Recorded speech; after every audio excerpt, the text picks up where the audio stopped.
Thursday, June 30th, 2011, This Non-Religious Life. I'm your host, Ken. Today we're going to be talking about Rick Perry's The Response a little bit more, and we are going, I know, again, and we are going to be talking about the gay marriage bill that got passed in New York State. We'll also be talking about some of the Bible, the Old Testament, and a little bit of history, so stay tuned.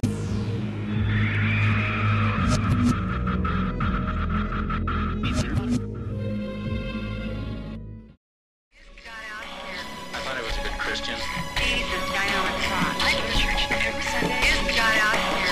Then I read that Jesus died on a cross for a rotten hooker. The very lies the serpent told to Eve in the Garden of Eden. Garden of Eden.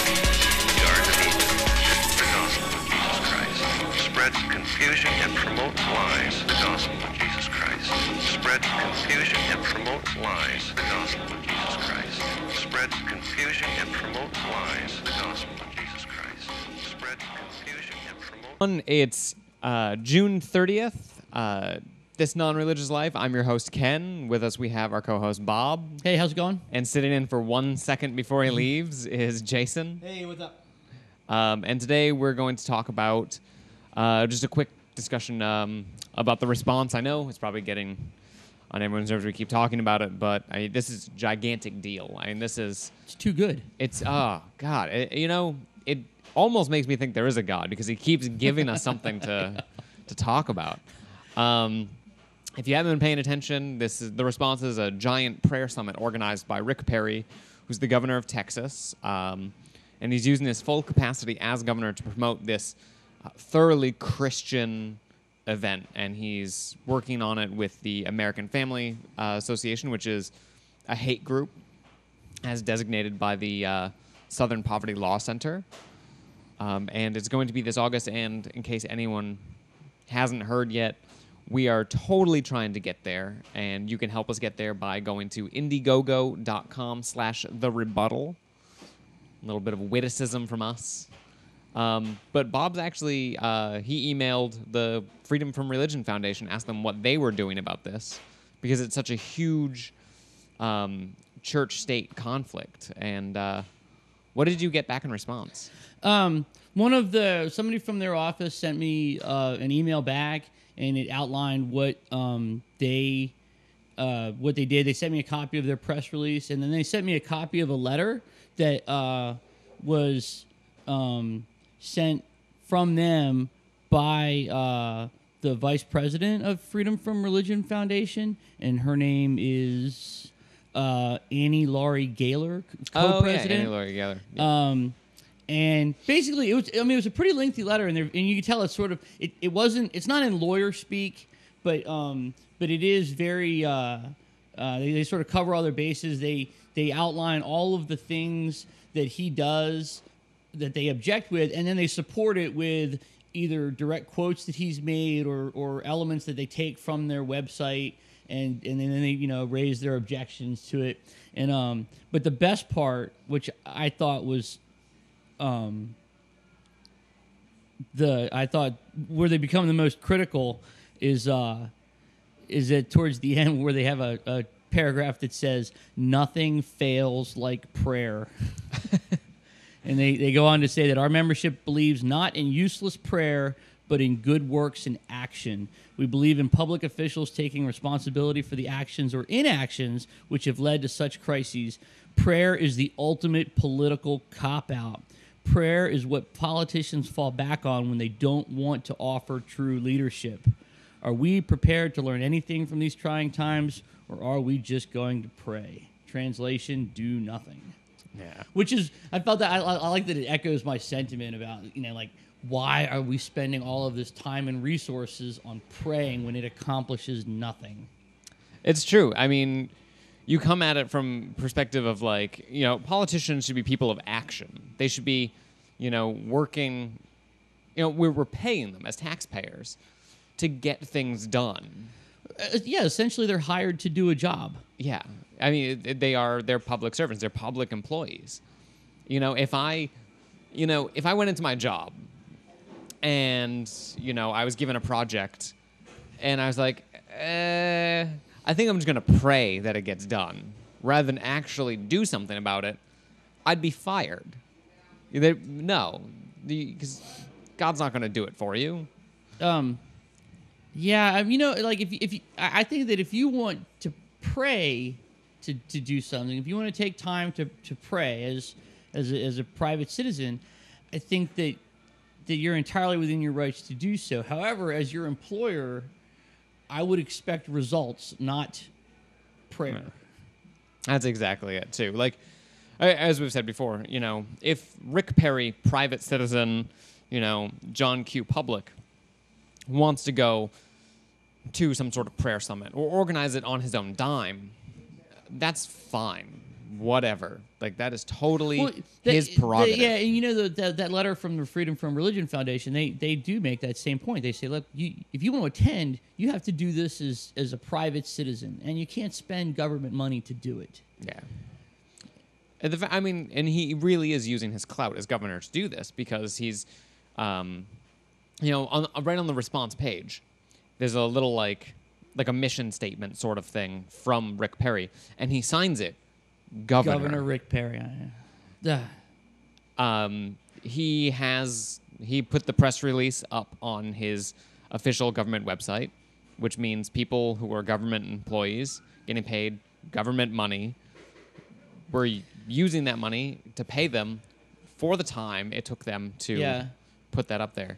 Yeah, I would like to see some kind of I would like to see some kind of accounting audit done on this thing to find out just how much of federal dollars were spent in this endeavor. Well, it's not going to be federal dollars. It's going to be state dollars. But yeah, I mean, tax money in general, just going towards this. Because like I agree that it shouldn't be on his website, and there shouldn't be a state-funded employee making these changes, and I think that's an oblique way to get there, although that's the best we have right now. Yeah, I mean, as far as we know currently, it's not taxpayer money going towards, renting out Reliant Stadium or, doing all of the press promotion stuff. But, someone was paid tax dollars to put this up online. Like, he is most likely organizing this on the clock. Well, that's another thing too. Like, if you want to draw those lines in the sand, like how much of his time as governor is his own, and how much is his time as, where is that line? I don't know. Yeah. But I think there probably is a line. I mean, there definitely has to be some sort of distinction between Rick Perry governor and Rick Perry private citizen. Yeah. But then someone else could also make the argument that you're the governor of a state, you're on the clock 24/7. I mean, and that's a job that you volunteered for. So you can't really don't have much time to complain or much room to complain. Yeah. I would argue, I mean, I think that's a valid statement. I would argue, however, the distinction is made in how you carry yourself. If you're carrying yourself as governor, then you are acting as governor. If you carry yourself as a citizen, then you're acting as a citizen. And there's that thin line, and maybe it's a little too vague, but it's there. There's a way to determine when someone's acting as their official capacity or acting as a private capacity. Yeah, especially when they say, "I'm Rick Perry, governor of Texas." Yeah. And I want you to pray to Jesus with me. Which is what it says. He's not saying pray to, the ceremonial deism God with a capital G. He's not saying pray to whoever you want. He's not saying pray to Jesus or Vishnu or Allah or the Earth Mother or the great Juju up the mountain. No, he's saying Jesus Christ, period. Well, yeah, but that brings up an interesting point, I think, in that let's suppose you do pray to Allah or Vishnu or Votan or whoever. As a citizen of Texas, he still represents you. And you may not have voted for him, but by and then that's another thing. If you want to, I don't want to get too far off field here, but by participating in the democratic process, you agree to live with the winner, whether you voted for him or not. You know, and I hear that people talk about the current administration all the time, or previous administrations. Anytime they're dissatisfied with something, they go, "Oh, well, I didn't vote for him." Well, okay, no, you didn't, but you agreed to participate in the democratic process, and by that, there's an implicit agreement that you're going to abide by the winner, whether you like it or not. And so, even though someone who is Islam or pagan or whatever other denomination they are, whether they voted for Rick Perry or not, he's still their government, and the obligation is on him to represent them. Yeah. It's true. That's a really good point. And I think that makes it even more clear that he has to. It's a two-way street. They have to abide by him, but at the same time, he has to represent the whole. Well, right, and that's exactly where I'm going with this. Is that in fact I would say that any elected official generally has to keep the interests of the minority at hand rather than the majority, because there's the tyranny of the majority, and the majority generally is represented. The majority is generally defended in their views, but the minority is not. It's the minorities that get overlooked and mistreated, and I think that it's an elected official's job to defend the minority. No, I mean, it's a fine line too, and that's why it's politics. But it's also his job to do the will of his constituents. But but the majority will is not always the best policy or not always the right thing to do. Yeah, and it's one thing when it's something small or insignificant. It's policies and such that, I mean, politicians should keep in mind that people are against certain policies. But when there is an outright prohibition on something, the collusion of government and the church it's a checks and balances becomes thing. Even worse. Suppose you're governor of a state and they pass a bill that passes through the state Senate and the state House that says Islam is now illegal. What's your obligation as as the head of the executive branch to veto that bill? That's why you have those veto powers, to protect us from the tyranny of the majority. That's true. That's why our system is set up as such as it is. I mean, it's really a brilliant system when you think about it. And but I think that people are either misinformed about the system or don't understand the system or have, I don't know, some kind of third grade view of things, which that is another can of worms. But well, I mean, I've found in my my experience that people tend to oversimplify government, and they see the executive branch as the sort of like the head, and then the rest is sort of peripheral. And I am looking at the courts in Texas, and they're supposed to be the check on the executive branch.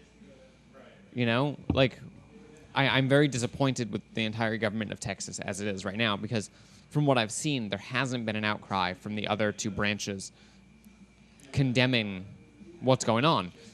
Well, because it's up to the legislative and the judicial to make sure that the executive branch doesn't, get into a power trip. Yeah.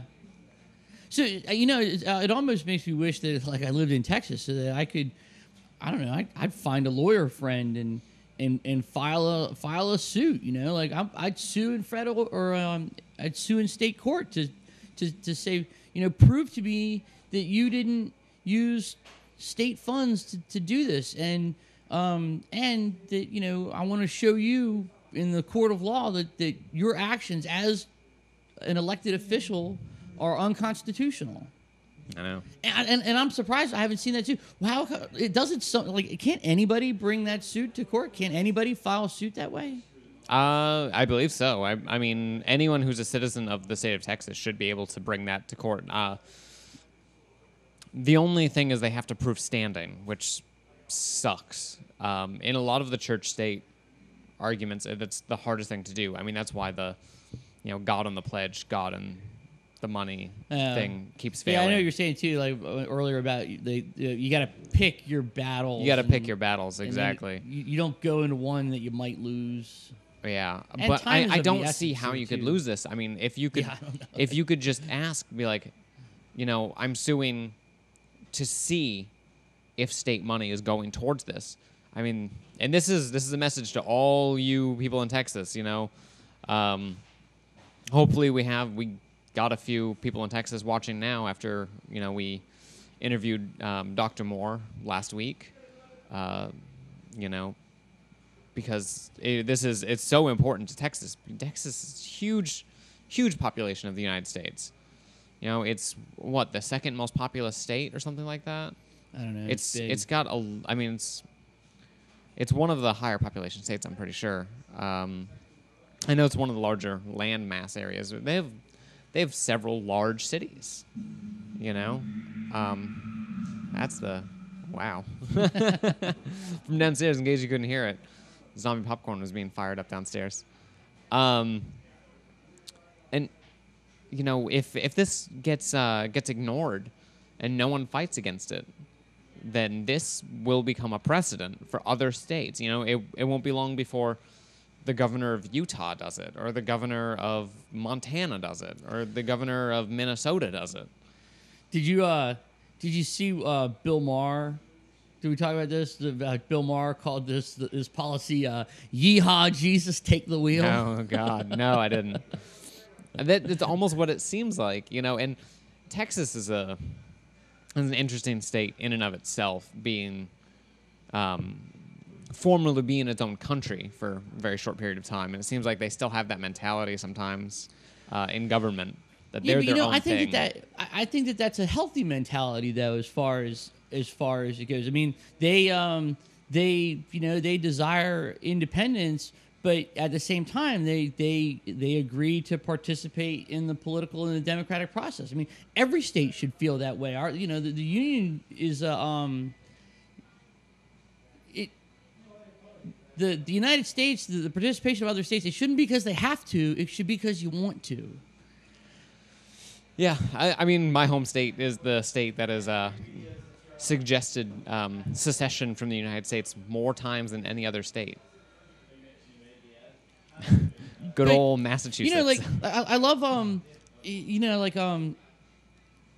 there's a great guy that does a really good show. It's the Thomas Jefferson Hour, and it's a guy. His name is Clay Jenkinson, and he does.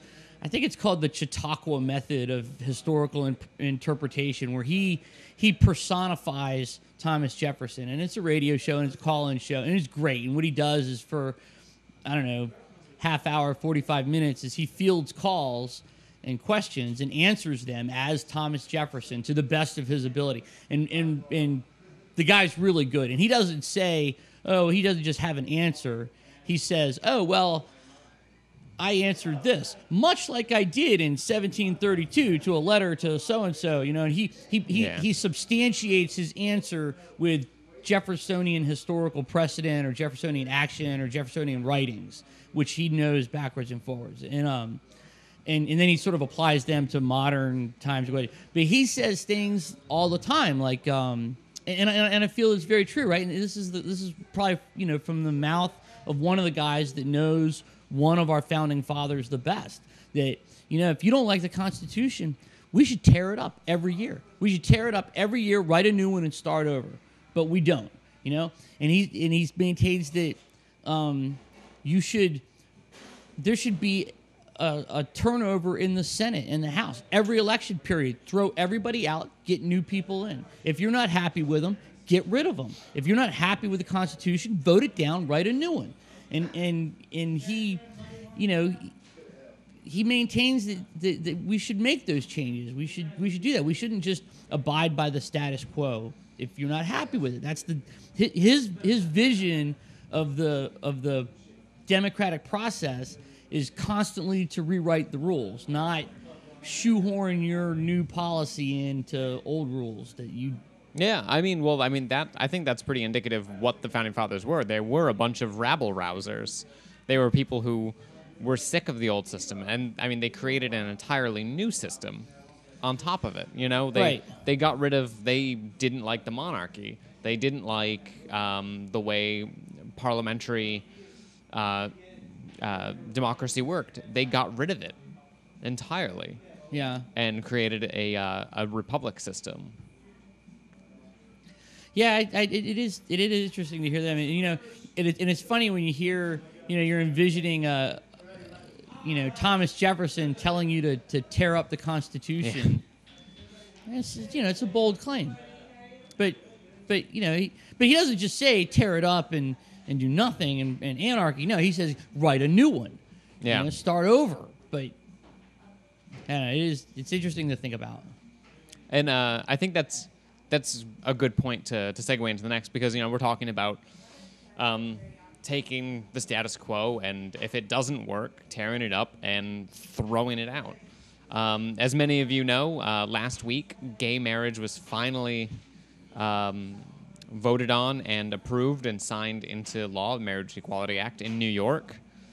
And I think that's exactly it. They're taking old laws based on something, and they're saying, no, this doesn't work in the present day. Let's get rid of it. Let's rewrite it. It's all secular, you know, legal speak anyway, so you can rewrite it. Yeah. And the outpouring of opposition, particularly from Christians, has been phenomenal. It is. I was saying to Jason earlier, I almost feel like there is a God because he keeps giving us stuff to play with. It's too good. It's too good. So there's this pastor in Eden, New York. I don't know if I missed his name or the name wasn't given, but he called the Marriage Equality Act a cold slap in God's face. And it's such a, like, I love the gay marriage argument because it's from the Christians, because it's such, like, double talk and complete hubris. Like, it's hilarious. I have a good friend, old roommate of mine. He now works up at Human Rights Campaign. And when this thing will pass, I wrote him and I was like, you know, congratulations. This is phenomenal. You know, I'm glad that people are getting over stupid, you know, bigotries based on, you know, Bronze Age scriptures. It's silliness. Yeah, I think that this thing in New York, I think it's a huge win, and it's not just an atheist versus secular win. I think it's a human rights win. Yeah. And you know, wow. Yeah. Way to go, New York. I applaud you. Welcome to the future. And I don't know. And did you I took some time to read. I was reading the news article about it on the Huffington Post, and because I thought that's where the juiciest comments would be, and they were. Oh, they always are. It was, but I was surprised. Like, some of them were so hateful and venomous. I mean, just like really mean-spirited things that people say. And I applaud New York. You know, very well job. The only thing I have to say is, why did it take you so long? Iowa, of all states, did this years ago. Fucking Iowa. Yeah. Like, have you ever driven through Iowa? Like, there's no reason for any state to not have gay marriage when Iowa does. Yeah. Well, so to bring this full circle, have you listened to our previous interview, Zachary Moore, on his podcast, Apologia, they have about an hour-long roundtable discussion about gay marriage.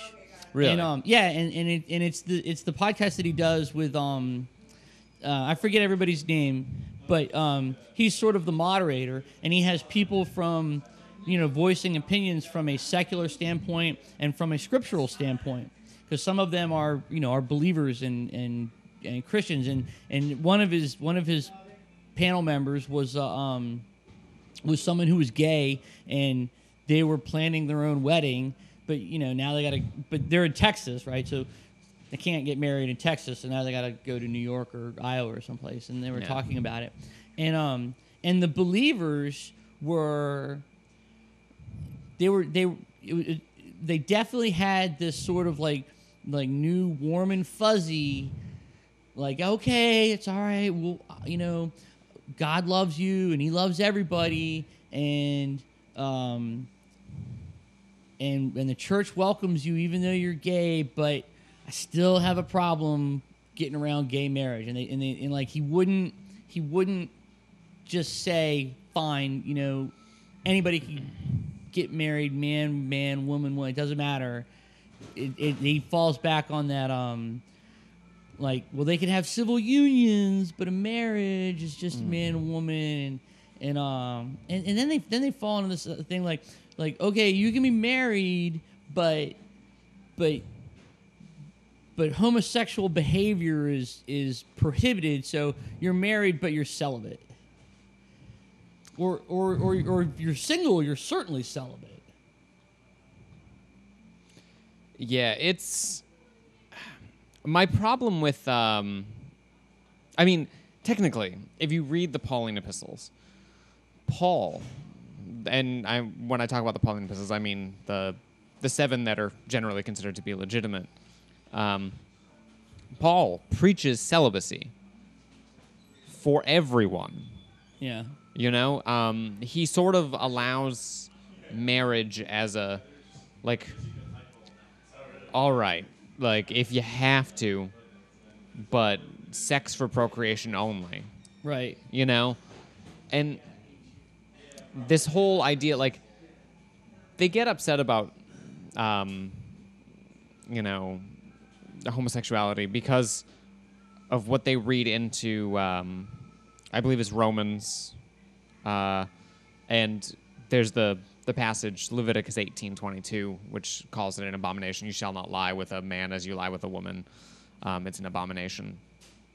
But there are so many fucking prohibitions in the Bible that generally Christians completely ignore. Yeah, right. So why do you hold to that one? Yeah, why do you hold that one? Even if they want to, follow the whole Pauline thing with ignoring the laws, the mitzvot from the Old Testament, they, most Christians, I'm going to pull it up right now. 1 Corinthians 11 states that men cannot have long hair and women must cover their heads. Oh, yeah, well, we don't do that. We don't do that. But I just got my hair cut. But that's so story. Strict, Yeah, I'm abiding by the Pauline epistles. Yeah, why homosexuality? If you ignore so much else. Yeah. Have you So all right, bringing this another back around. Have you heard Dr. Robert Price's take on Scripture and how the believer might rationalize Scripture today? And what he says is, he always interprets Scripture in a largely historical context of where it was, how it was written, and when it was written. And what he says is that at that time, when those people when they fought wars, they would take the prisoners of war and basically sodomize them to subjugate them. Yeah. And that's what he was talking about.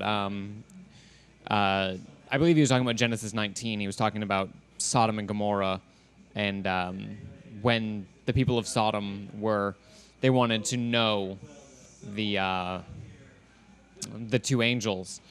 He interprets that as a mark of conquest, and that was not uncommon. You take over a You town. just got beat. You're a little girly man. Slap Yeah, you around a little exactly. bit. Slap you around and really show you how, This is what it's like to- not manly you are by sodomizing you, and that's. But his take on that, right, is that Yeah. in that context, his take on that is that Paul's saying, it's not okay to be gay. It's not okay to do that. Yeah. It's not okay to subjugate a prisoner in that manner. Well, the really you interesting know, thing when Christians take the homosexuality angle from the Bible, the entire thing is completely anachronistic. The ancient Israelites and the ancient Greeks, they did not see sexuality the way we do today. It was completely different view. There wasn't really such thing as being necessarily homosexual in the way that we see it today. Right. They had a completely different, more open view of sexuality in general. Yeah, I'm from what I've read, I'm to understand it was just a thing. Yeah, it really was. Sex was just a thing you did, But yeah, in the context of modern culture, we put this taboo on it, and we backed it up by cherry picking a 2,000-year-old Bronze Age text. Yeah, exactly. And 2000s being fairly generous. I love So it. do you think that so I've been reading a lot more Ehrman, and he from what I've read so far, he likes to talk about the Gnostics a lot. And the Gnostics are fun, man. Like, but this whole ban on homosexuality, do you think that was sort of a Gnostic view, or was that an aesthetic view? it was probably an aesthetic view. The aesthetics. You're saying Paul says not just homosexuality, but no sex at all. No sex at all. Paul was, if you get back to the way Paul is portrayed nowadays, is fairly new. I mean, it comes out of the Reformation, seeing Paul as this sort of, not as a monastic the way the Roman Catholics did, but as sort of a reformer. And Paul was very much an ascetic. He espoused a life of poverty and just wandered and wrote letters and just sort of, went from town to town as a sort of meandering prophet, sort of. And he espoused very much, a life of complete celibacy. If you read the apocryphal, oh God, what is it? I can't think of the name of it now. Shit, I can't think of the name of the text. I'm drawing a blank for some reason. But I mean, he was very much an ascetic, and yeah, but still, isn't he handing out the secret knowledge, or is that? I mean, arguably, there were similar quasi-Gnostic groups like the Marcionites, who took a very interesting angle on Paul. Like, Marcion loved Paul. Marcion was the first person to assemble a canon, and it contained the Gospel of Luke, which he attributed to Paul, and then 10 of the Pauline epistles. It's actually all of the Pauline epistles we have now, minus the pastorals, 1st and 2nd Timothy and Titus, which shows that those were probably written after Marcion's time or around Marcion's time, but they hadn't become popular yet. And he really liked Paul, but a lot of the Gnostics, they had their own texts. Gnostic theology isn't necessarily compatible with a lot of what Paul says. Okay. The closest to Gnostic text we have in the Bible, in my opinion, is the Johannine scriptures, the Gospel of John, and then the epistles of John. They are very quasi-Gnostic. They talk about, Jesus as the Logos, and there's yeah, the word to know, the Greek Yeah, word to yeah. know, appears in John constantly. Paul was more of a spiritualist. He was more of like his, for him it was all about the Holy Spirit, and was very much, Jesus was almost a completely spiritual figure. The bodily Jesus for Paul, it's been argued, didn't really have much play.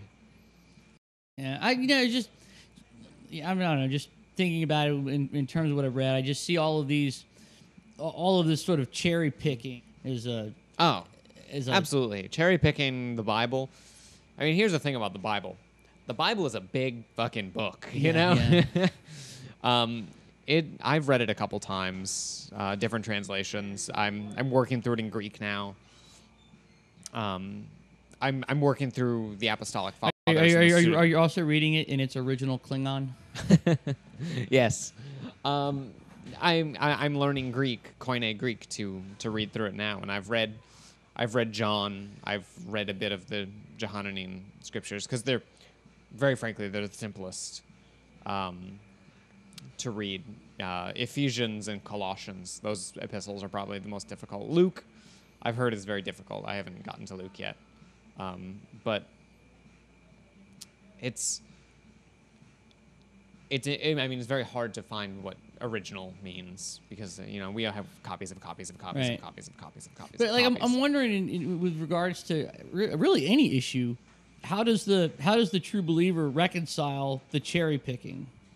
Like, how do they reconcile? Like, oh, I'll ignore this and then I'll abide by this. Like, how do they? In my opinion, it's how it's taught in churches from the pulpit. You go to church on Sundays, and I go to church every now and then. I thought it was really funny that Zach said that he does that, Dr. Moore, because I do that. I go to churches sometimes. I pick a random church, and I go sit on the sermon. I have no desire to go to church, man. I listen, to tears. and I just want to hear what they say. And it's, they don't pick up, the Bible and say, all right, and we're picking up from, right. 2 Timothy. No, they give, it's typically, a quick sermon from something in the Old Testament, a quick sermon from something in the Gospels, an epistle, and then you're done. That reminds me, that new Bible that you got, what was it, the recovery version. The recovery version. Yes. Right, and it had a whole plan, like a 2-year plan to read it. But now I'm thinking, like, does in that 2-year plan, it wasn't, start with page 1 and today read pages 1 through 5 and then 5 through 10 and 10 through 20. Yeah, it's not. It had you jumping all around, and so I'm wondering, is that a comprehensive reading or is that a cherry picked reading? It's a cherry pick reading. It's not a comprehensive reading like you would if it were a syllabus for a college thing. Like when you say like you can audit Introduction to the New Testament from Yale with Dr. Dale Martin, and it's really good. I really suggest it. It's great to watch and to listen to him talk about it, and he really does. He starts, the syllabus, which you can download. It's like, read the Gospel of Mark, and then he talks about Mark, and it's like, read the Gospel of Matthew, and then he talks about the Gospel of Matthew, and then read the Gospel of Luke, and you go through like, it's like bam, bam, whole segments of text rather than like here's a snippet. You read this verse, read this verse, read this verse, read this verse. Yeah, well, I think it'd be interesting to look at that recovery Bible and to see how cherry picked it is. Let's consider what gets left out. Like what does that say about their message? Let's ignore these aspects of our holy book and promote these others. Maybe that would be more telling to read it that way. I mean, it might. It's in my opinion, it really is. It's a cherry picking manner in the fact that when you read it, you're not reading the surrounding context, so you don't get a lot of it. Like, how many people? Everyone remembers the story of David and Goliath. If you've ever been to Sunday school, you know the story of David and Goliath. David takes on Goliath. Does anyone know that David beheads Goliath after the fight. I did know that. Yeah. That I did know, but that's not the part of the story you hear all the time. You don't hear that in Sunday school, that's for damn sure. Yeah. You don't hear about when Saul tries to kill David and sends him out and tells him to bring back 100 foreskins Nice. of the Philistines. And David, upping the ante, being so awesome, comes back with 200. A bag of 200 foreskins from defeated soldiers. Lovely. Which is, like, when you're Saul, what do you do with 200 foreskins now that you have them? Like, Make a hat. yeah. God, 200 foreskins from adult men, like, you could make a full tuxedo suit out of that, you know? Like, Why do you whole want that? outfit. You know, and I take Yeah, it- that I never heard that story in Sunday really? school. Oh, no, it's awesome. They left that one out. And then, like, the jumping around, it serves a second purpose. You know, by the time you get to something that might contradict something you heard before, you've completely forgotten what it Yeah. was. You know? Well, you know, I think that that's very true, and I agree. You've forgotten any contradictory aspect of it, but I really think that that reading Bart Ehrman's book, where he talks about, you know, he's looking at the Gospels as a whole, like you're saying in that guy's class, and you have to consider, like, who wrote it, why they wrote it, what they were trying to say, what, you know, there's elements in the story that prop up other elements that support their message that they're trying to get across, this whole thing. And it really is. Like, just looking at it by quoting, you know, 5 lines of scripture and then going from there, that is the wrong way to do it, man. Yeah. You got to read the whole thing. You got to look at the bigger picture. Yeah, absolutely. You know, I say it all the time when I'm talking about the Bible, is you have to understand that the Bible was written over a huge span of time by a bunch of different authors writing to different audiences in different languages. They were espousing different theologies, writing, you know, for different reasons, about different concerns, and, you know, they were using different sources. You know, Yeah. to expect some sort of, like, I can't talk today. Homogeneity of, like, the whole thing being just this big blob that works together, you're fooling yourself. It doesn't work that way. You know, it was written. You know, example. I was recently talking online about Genesis 19. You know, this brings us back to the whole Sodom thing. Genesis 19 is a story of the destruction of Sodom and Gomorrah, Lot, and, you know, it was an interesting debate. People were talking about how, you know, Lot supposedly is righteous, even though, I mean, really, the word righteous doesn't appear anywhere in Genesis 19. You can infer that he's righteous because God saves him after the discussion in Genesis 18 between Abraham and God, but the whole story is, in my opinion, a mythic story created by the Israelites to justify aggression against the Moabites and the Ammonites. Because Lot, after the destruction of Sodom and Gomorrah, goes up into a cave with his 2 daughters. The daughters get him drunk and then have sex with him and bear new children, Ben-Ami and Moab, who become the progenitors and the patriarchs of the Ammonites and the Moabites, who are always the enemies of Israel. Like, Israel fights the Moabites and the Ammonites constantly. Like, it's a big fucking deal in the book of Ruth, because Ruth is a Moabite, who then proselytes into Judaism and is, according, if you read the genealogies of Luke and Matthew, is actually like the great grandmother of Jesus. But it's a mythic story used to describe why the Moabites and the Ammonites were culturally and religiously similar to the Jews in Israel, but for some reason they were the enemies. And it's because Lot was related to Abraham, but he, fell from grace, and therefore they're the enemies. They can justify. Well, yeah. Anytime you're going to go kill another group of people, you got to have a good reason, and nothing makes a good reason like a good myth. Yeah, and I mean, myths. The entire Pentateuch, really, the most of the Old Testament, is myths. Between what you have in Genesis and what you have in the Deuteronomic history, which was all compiled way later. They're all myths about an ancient history that didn't really happen. Yeah, right. Most likely the Israelites were a mixture of Canaanites, escaped Egyptian slaves, and nomads who wandered over from Mesopotamia, Chaldeans, who sort of got together and mixed all of their beliefs into a single people, and then developed a unique, and the Israelites were fairly unique, sort of personal mythology.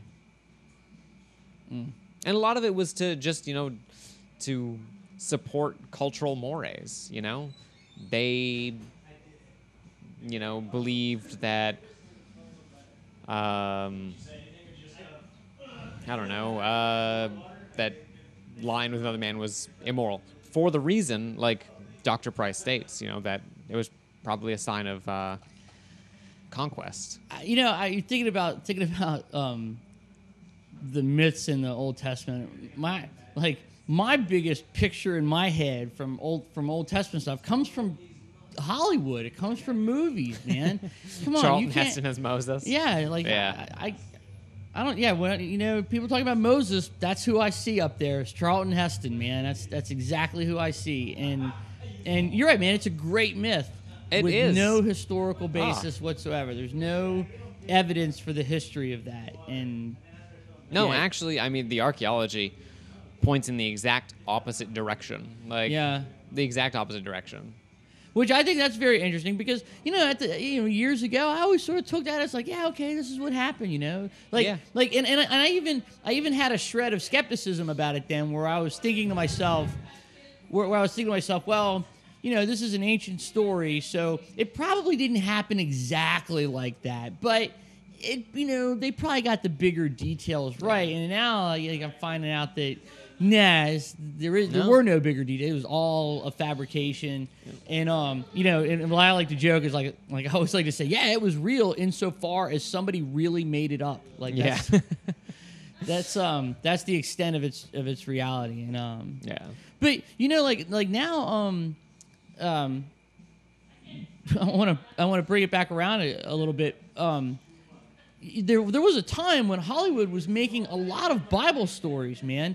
Hollywood was churning out Bible stories. We have this one video at the store, and I like to giggle about it because it's like a compilation of Bible stories, like several movies or vignettes that have been put together on one disc, and it's like greatest heroes of the Bible. And you know who tops the list?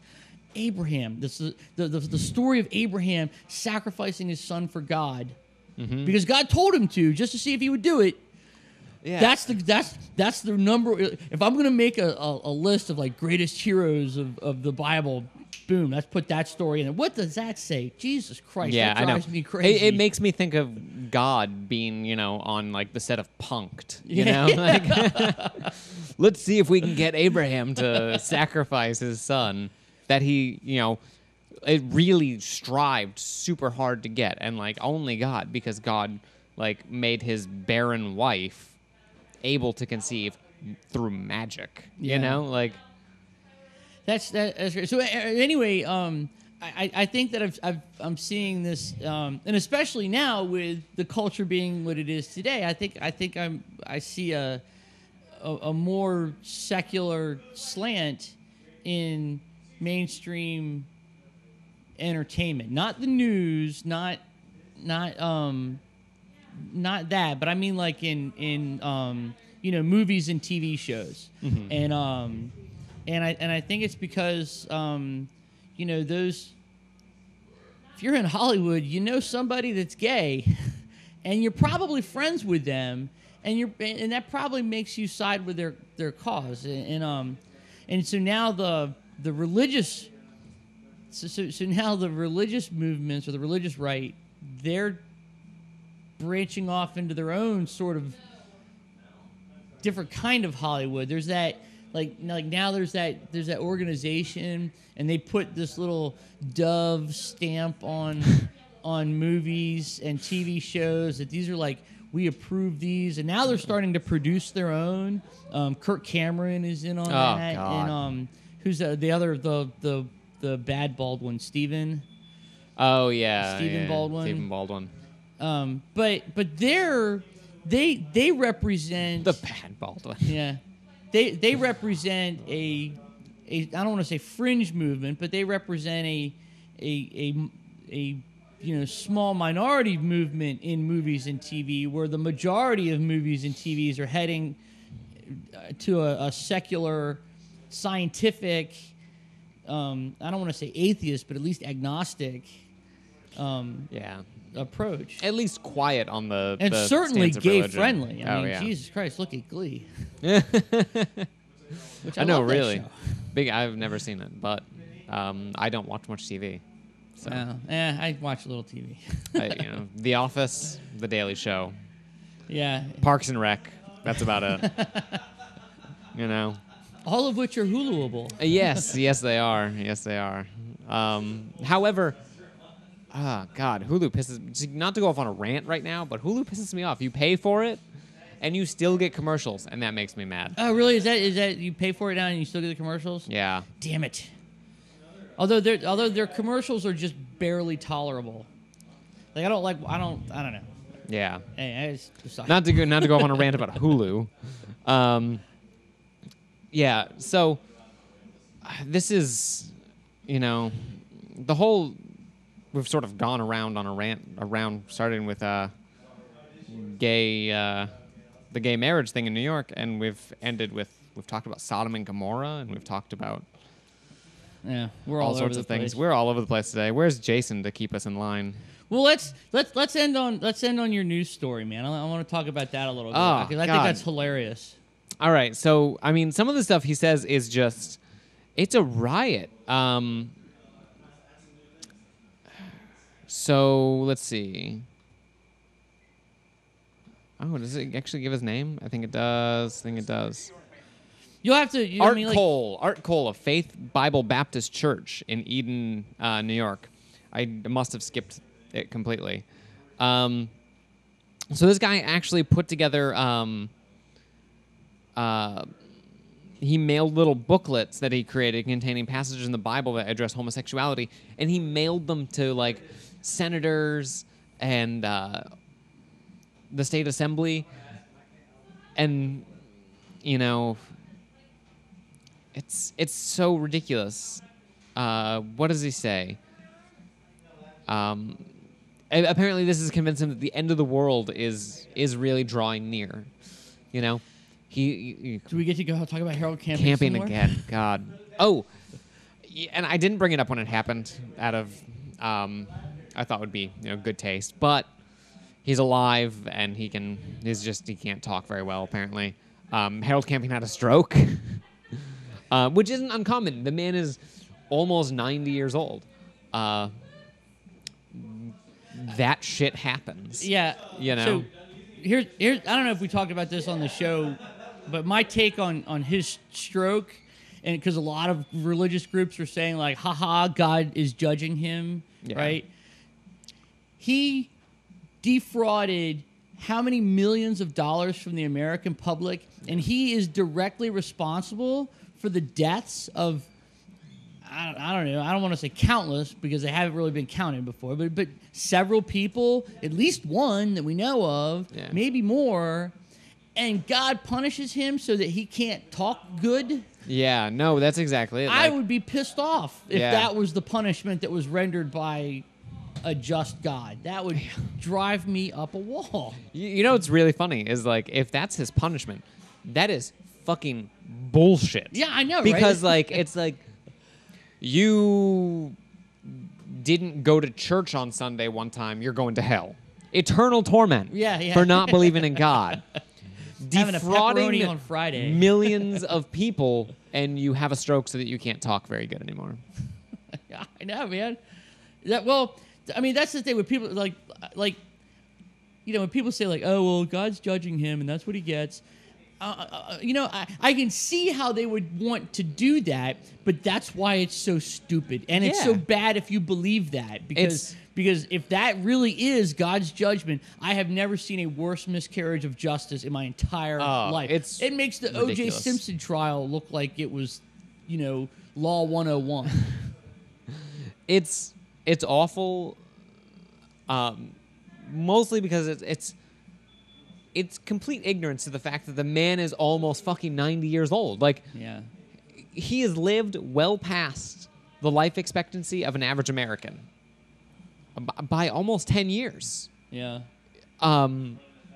He's very old.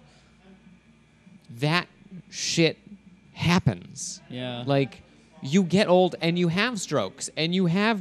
Yeah, Like, well, I the fact that certainly he's don't not wish dead. harm on anybody, but Harold Camping. yeah, no, he's. I hope he it is makes a it until October 21st. douche Please hold bag. on until October 21st. I know. Harold Camping. But I think by then all the wind's out of that sail. There won't be.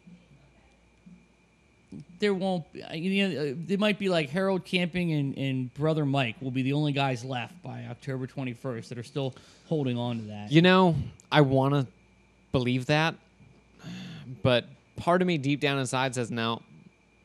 If he could convince people in the first place, his back talk can totally convince people. Yeah, I don't think so. I think that he's lost all momentum.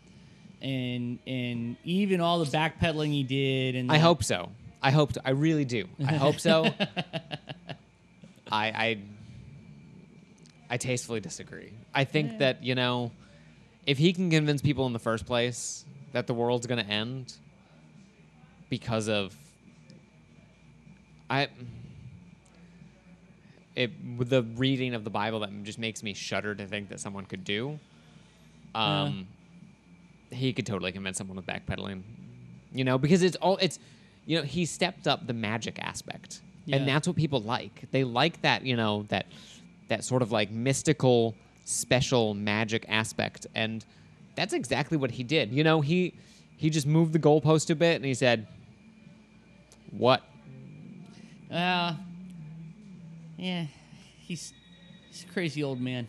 He is, and I feel like I've been deprived by the fact that I didn't hear about him earlier. Yeah, I know, right? Because I'm here. Here I was focusing on people like Ken Ham and actually those guys have been fairly quiet recently. Hovind. Like Hovind's been quiet because he's been in jail for tax fraud. Yeah, very pious of you. Yeah. But I don't know. It's it's some interesting stuff. Well, when I said let's end on your news story, I thought you were going to talk about the news story about the lottery winner. I thought that was the one Jason put that in there, and I didn't read it. Oh.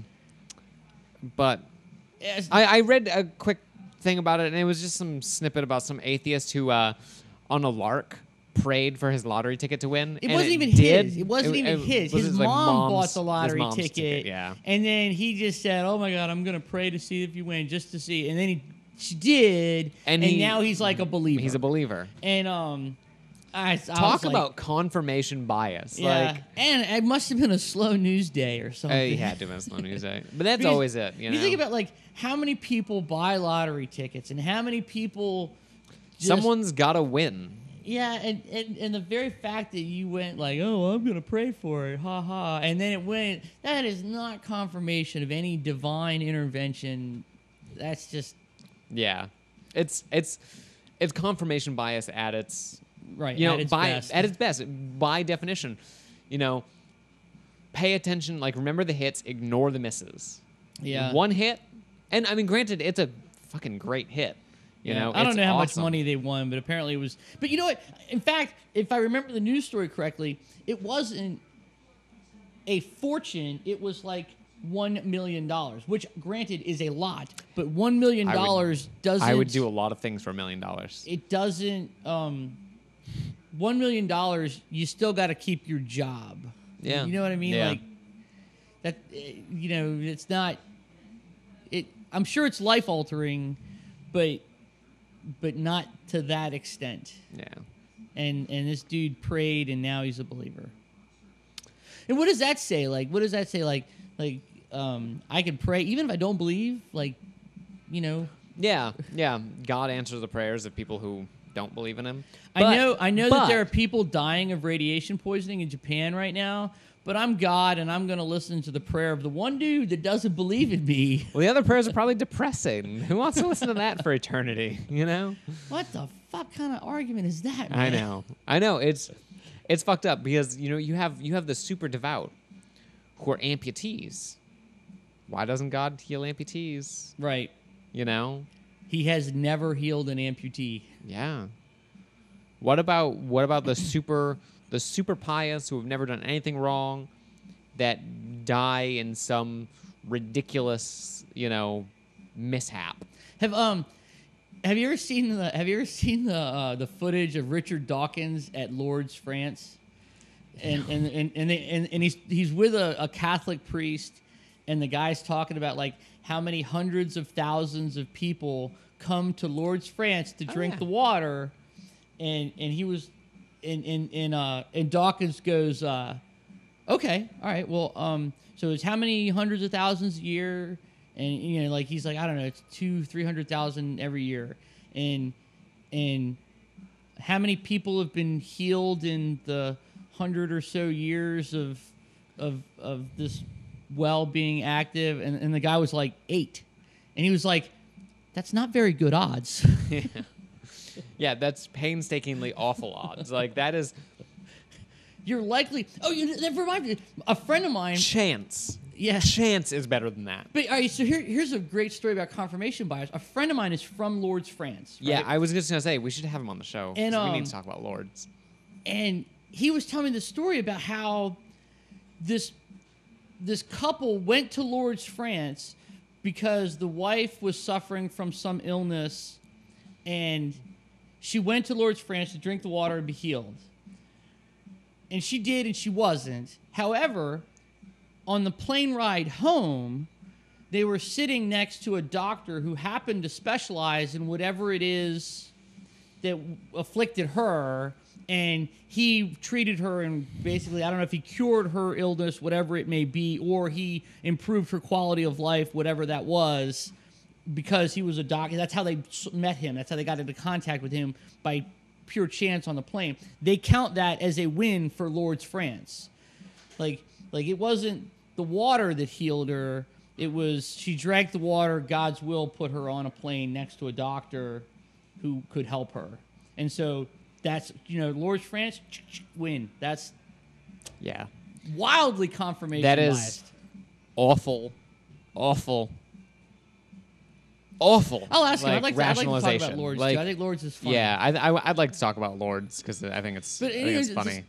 Just you know, you shoehorn anything in, like the confirmation bias is just so strong. It's bad news. We are just about out of time now, so I think we're gonna wrap it up. I think today was a pretty good show. We talked about a lot of interesting stuff.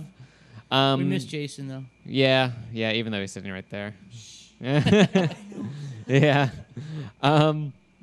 So, you know, once again, you know, we're still trying to get to Texas. We still have the fundraising page up, so I'm just gonna mention it one more time during the show. You can go to indiegogo.com/therebuttal. If you can donate, that's awesome. If you can't donate, you can always share it on Facebook, Twitter, any of your favorite social networking sites.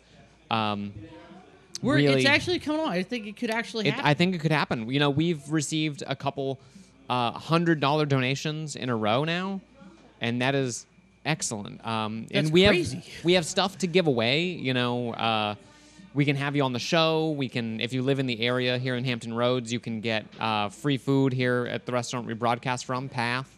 You can visit their website, pathnorfolk.com. Yeah, once again, Path is more than generous with their time and resources. No, I mean the owners here are and I'm gonna incredibly get a sandwich amazing. after the show. I had some breakfast before we started. If you have anything to say to us, you can email us at nonreligious@zombie-popcorn.com. You can call our hotline, leave us a voicemail, 757-337-2195. You can like us on Facebook, facebook.com/thisnonreligiouslife. You know, I mean, send us any questions, comments, concerns, outbursts. Smart remarks. You can call us douchebags if you want. I don't care. I don't take offense to it. I do. Makes I Bob get cry spun at night.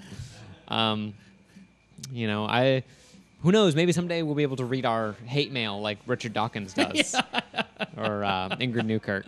So I can't wait. it's excellent. I love watching that because it's so funny to hear someone read their hate mail. So yeah, give us a shout out, and you know, I guess we'll see you next time. Next week. This guy out here, I thought I was a good Christian. Jesus died on a cross. I go to church every Sunday. This guy out here. Then I read that this Jesus died on a cross for a rotten hooker. I thought I was a good Christian. I go to church every Sunday. I thought I was a good Christian. I go to church every Sunday. I am a very religious person. I thought I was a good Christian. The very lies the serpent told to Eve in the Garden of Eden. Garden of Eden. Garden of Eden. The gospel of Jesus Christ. Spread confusion and promote lies. The gospel of Jesus Christ. Spread confusion and promote lies. The gospel of Jesus Christ. Spread confusion and promote lies. The